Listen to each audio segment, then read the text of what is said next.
Hi everyone. This one's a little weird.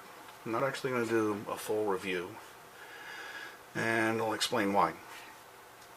I'm going to discuss the Dragon half-track, the armored half-track with the Flak 37, that you see in front of you. The reason I'm not going to do a normal in-box review is I've kind of already done this, or I'm in the process of doing it. The other one, hopefully this zooms in, where you can see this. Kind of. The other kit was this one. I've been working on this one, and the only difference between the two is, well, main differences are the cab and the gun. And this one is a 2-in-1, and I'll show you next what they consider a 2-in-1. Anyway, to this one. It's very delicate. This is pretty much done. I've just got to put the hood on. I've not decided if I'm going to put the side flaps on for the engine, these little buggers. Because the engine's actually fairly detailed. Not all the parts are in there yet. There's one or two more that can go in if I'm not going to seal it up and just put the top on. And I got interested in this one in particular. That's what I have on the gun so far. It still needs the shields and a few other pieces put on, and some parts, or some paint. When I was 11 or 12, I had the Tamiya version of this kit. And this stuff along here, the mesh, caused me fits. Because at the time I figured if it's a plastic model, plastic cement should work. And Tamiya gives you that mesh that should actually be used to catch fish, or keeps bugs out of your window on there. And that was my first experiment, or first attempt with CA glue, and it did not go well because I had the instant stuff. So I'm sort of revisiting a childhood foe because I never finished that kit. This one is going well. I'll put this aside for a minute.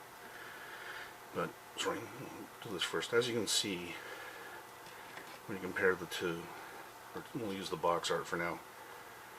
Everything on these is the same, with the exception of the cab and the gun mount is slightly different. And you get an armor plate for the front to protect the radiator you don't get on this one. So what we'll do is we'll put this aside for now, and hopefully don't smash it.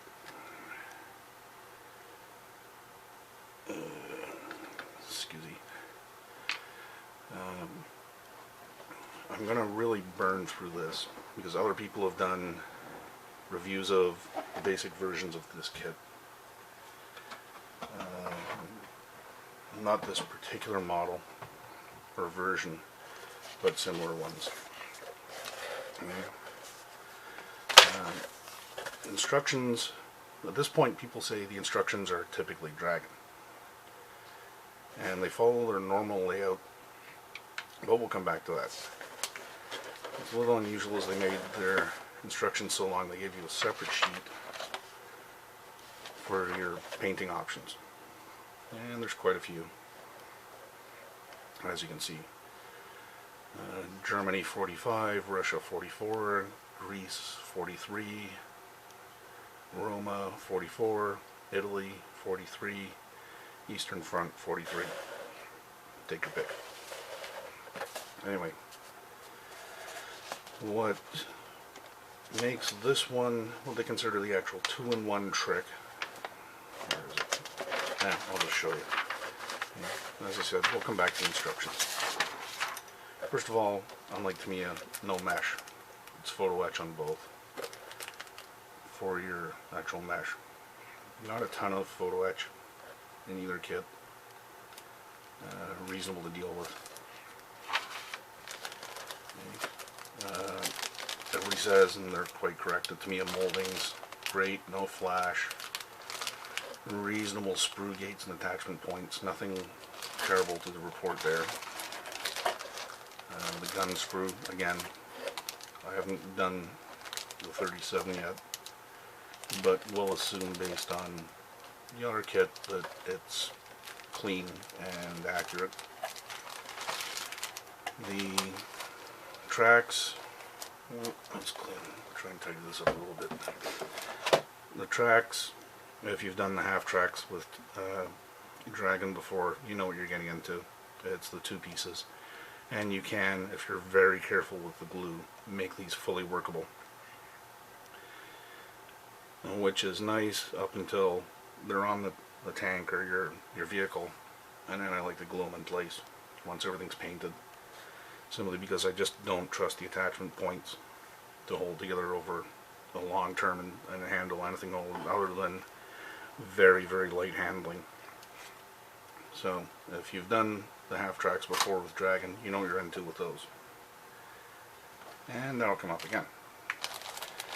Now, DS road wheels, or road tires, including the spare, is also DS, and you really won't see that. One thing with these models, we'll cut this open here.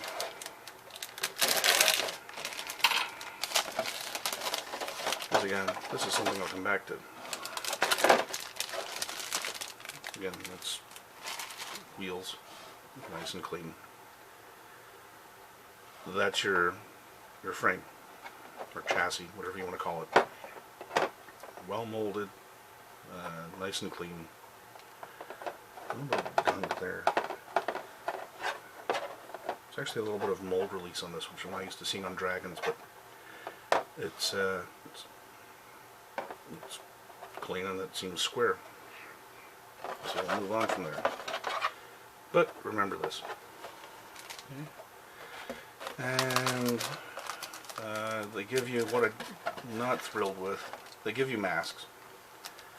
But I'll get this open as well. The windshield is not the normal frame plus glass.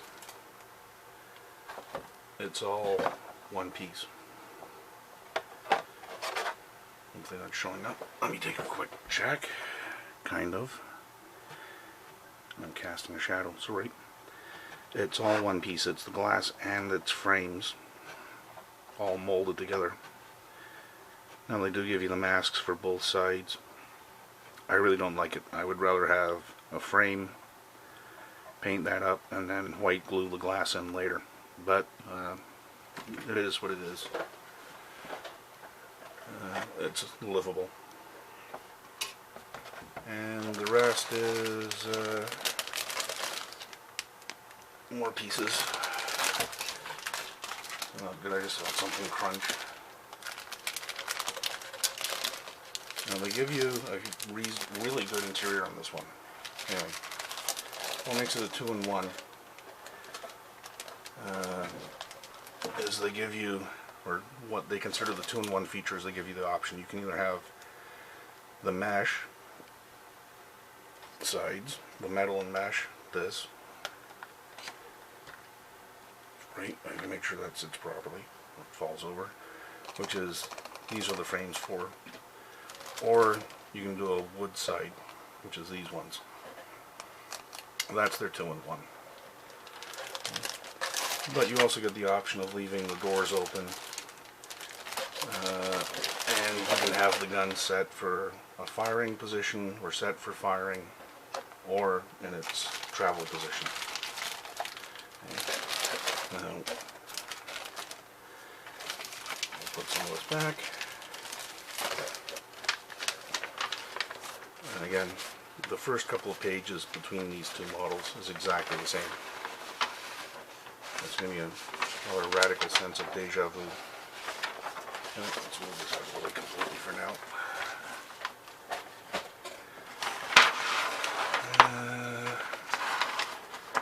It's standard Dragon half track. Again, fairly detailed number of parts going into your motor or the engine.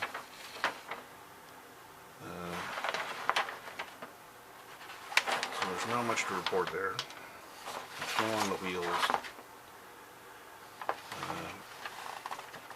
Now they give you, I'm not sure what the museum version is, where the museum is, but mesh and wood. And your interior is not bad. As you can see here, seats, cushions, all the controls. I'm not even sure what some of these are for. I guess the power takeoff, because these ones still have the winch underneath.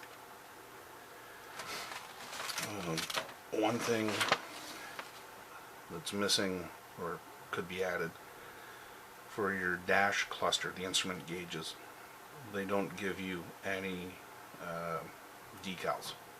You're going to have to hand paint. And you can leave doors and the two upper hatches open or closed as you wish. And what else is there? Yeah, I'll tell you in a second. Sit down, guys. This will shock you. So here we go. You get your travel position or your combat position, and the same thing with the wood. And depending on if you're in combat or travel, you set the shields accordingly. Now, that's that one. And again, other than the gun and dealing with an armored cab, it's exactly the same directions for the one I'm working on. And I didn't mention it, the one I'm doing just now is 6525. And the one we're kind of reviewing, kind of hodgepodging everything together, is 6542. Anyway, if you've ever watched any of my videos or read any of my comments in the forums, I'm not a fan of dragging instructions. So, brace yourselves. There's actually no mistakes and no major problems with these instructions. They're fairly clear. Where they're a little bit not entirely clear, the markings or the pins make it pretty obvious the way things go. And like I said, I'm almost done this kit.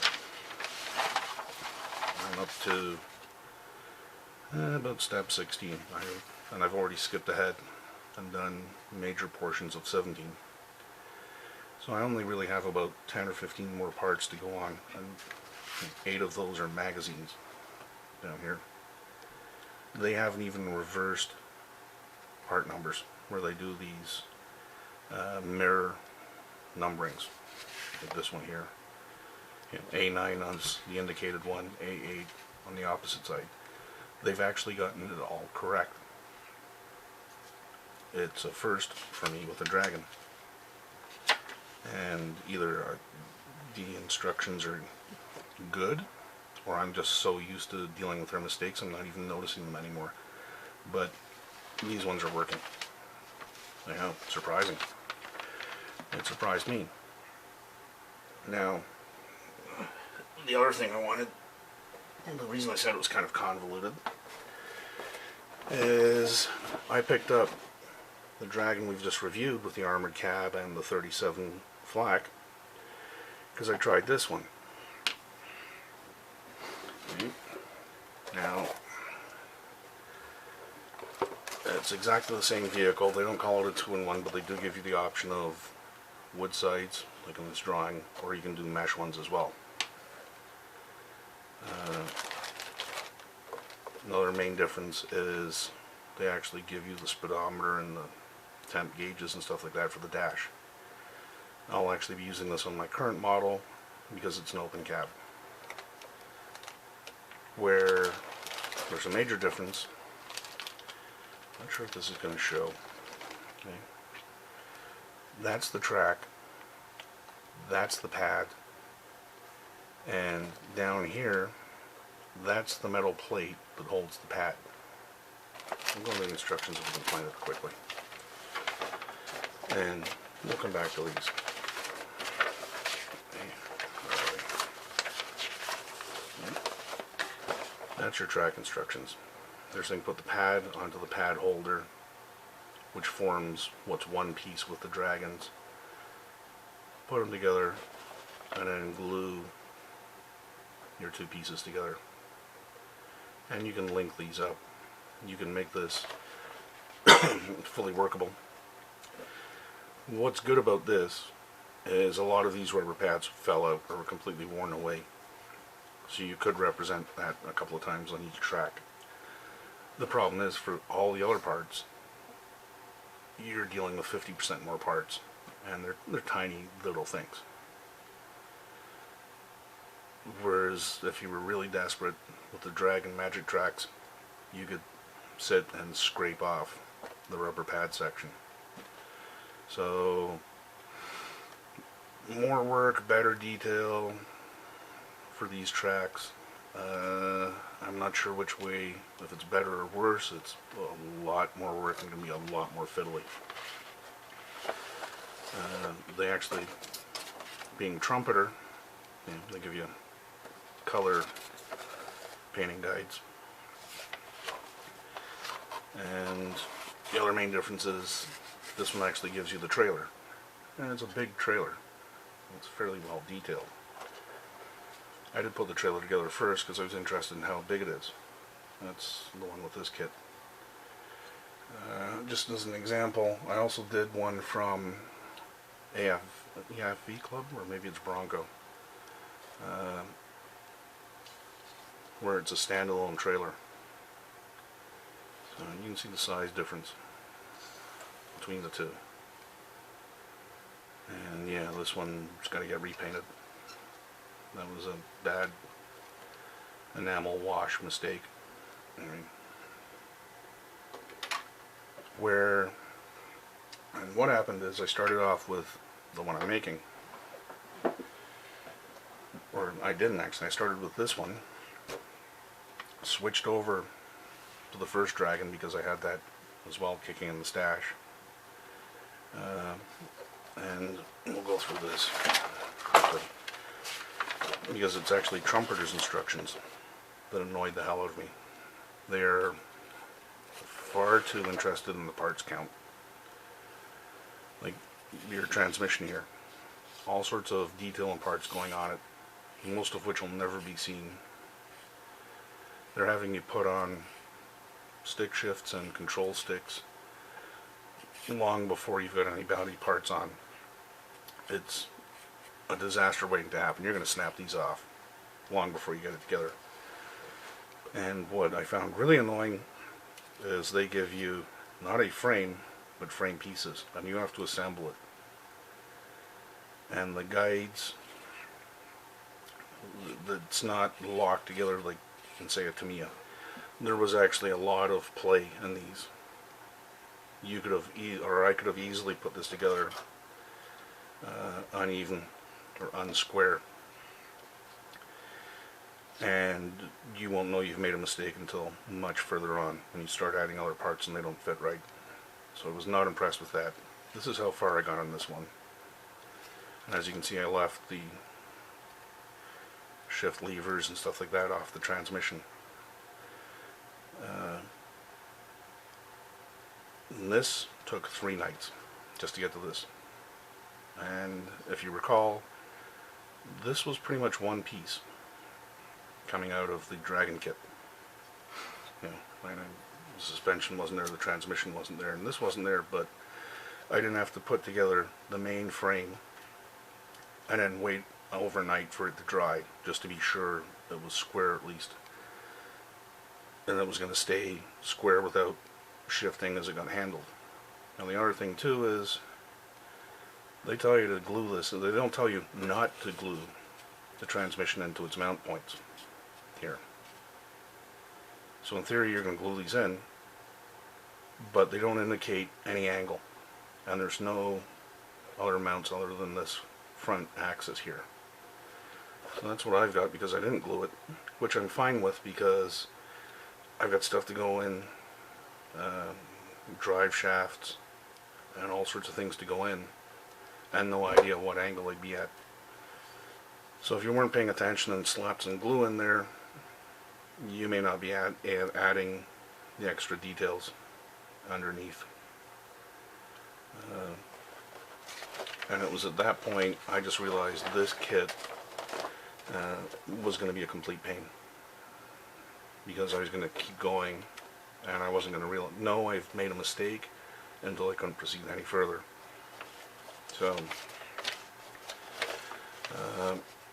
I'm actually giving the heads up to Dragon. You know, in a head-to-head comparison between two models of the same actual prototype, because they're wrong kit, wrong box.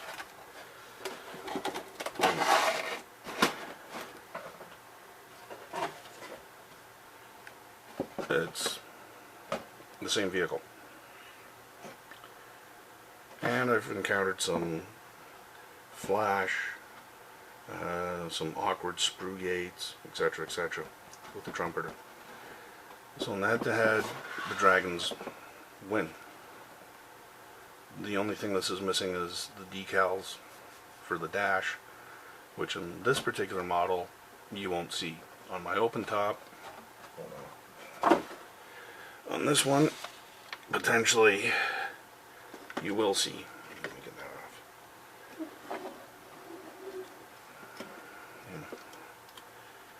You're going to see the gauges.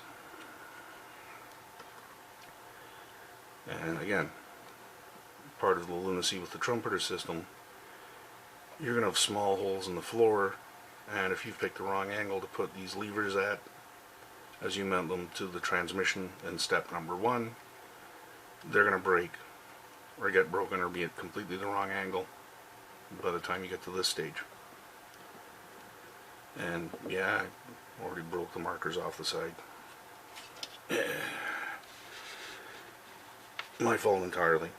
I'd originally told myself I should have left them off, but I didn't. The only thing this kit has going for it is the trailer. And considering you can buy the AFV one separately, this one, which comes with, that's half the fuel tank or fuel cans used, and it comes with a lot of loose ammo boxes, or the clips, for about 25 bucks. I'd rather do that, because I bought both models at the same local hobby shop. This one was $69, the Dragon was $60, and to put up with having to put together your own frame and lousy instructions, the trailer's not worth the $9 extra cost to put up with that. Because for some reason I find myself on a real half-track or anti-aircraft or flak half-track kick just now. Because among other things, just as an aside, some of you might remember this guy, where I got dragoned. Because the instructions weren't really helpful. This is where I tested the colored Steinel res. It was my test mule. Anyway, and such a kick, I got the kit again. Yep. I'm either going to do it right this time, or I'm going to prove I'm a sucker for punishment. But you know, now I know where the mistakes are with the Dragon and stuff. This one, this time around, I'm going to get it up to this point, build up the bottom. The sides all go on at the same time with their details in, and then I'll proceed from there. My mistake was I put these on following the instructions and didn't put the rear plates on at the same time. And what ended up happening, it's such a slight difference you can't see it just now. One of these side plates is further back than the other one, so it caused that rear plate to be cockeyed, and there was going to be a huge gap down there. And same thing when I put the rear shell, or the back section over here. So I'm on half track and flak binge just now. And you also see a large gap along there. I'm not sure why that came about. But regardless, I'm going to try it again. I picked this one off Kijiji for $40.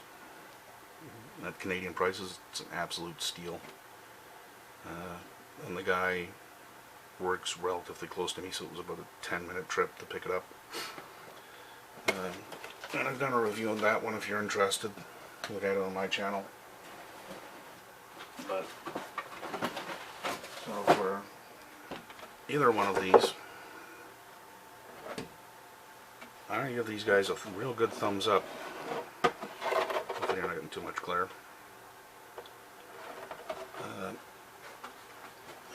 Quickly take a peek at this one. I'm afraid to handle it because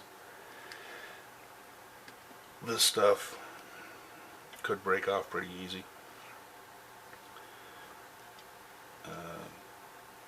Again, what I do, I make them workable, get them on there, they're completely loose, but then I do glue them in once they're painted and everything's done, just because they're a little too delicate on the individual joints.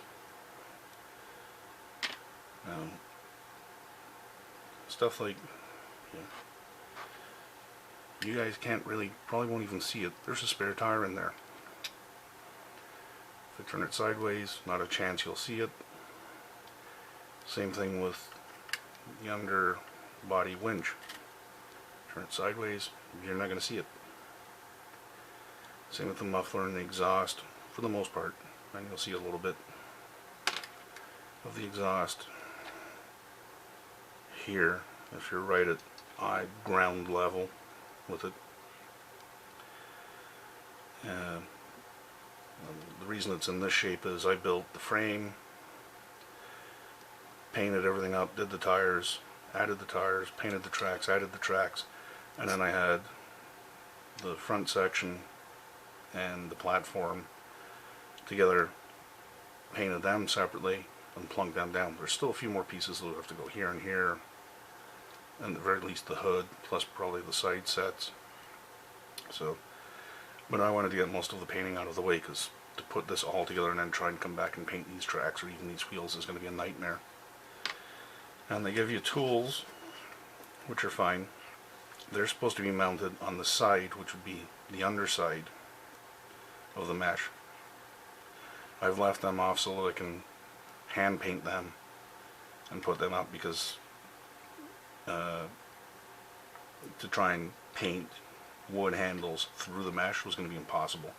I'd be able to do it on the normal outside, which would be here. You know, if it was attached like that, painting this side, no problem. But getting, if that was the handle on a shovel, to get that to look like wood, there would be far beyond my skill level. So when I get the time, or when I get to that step, I'm going to paint the tools separately, completely, both sides, and then glue them up. And the other one, because the cab is completely enclosed, I'm really going to have to figure out my painting schedule with that one.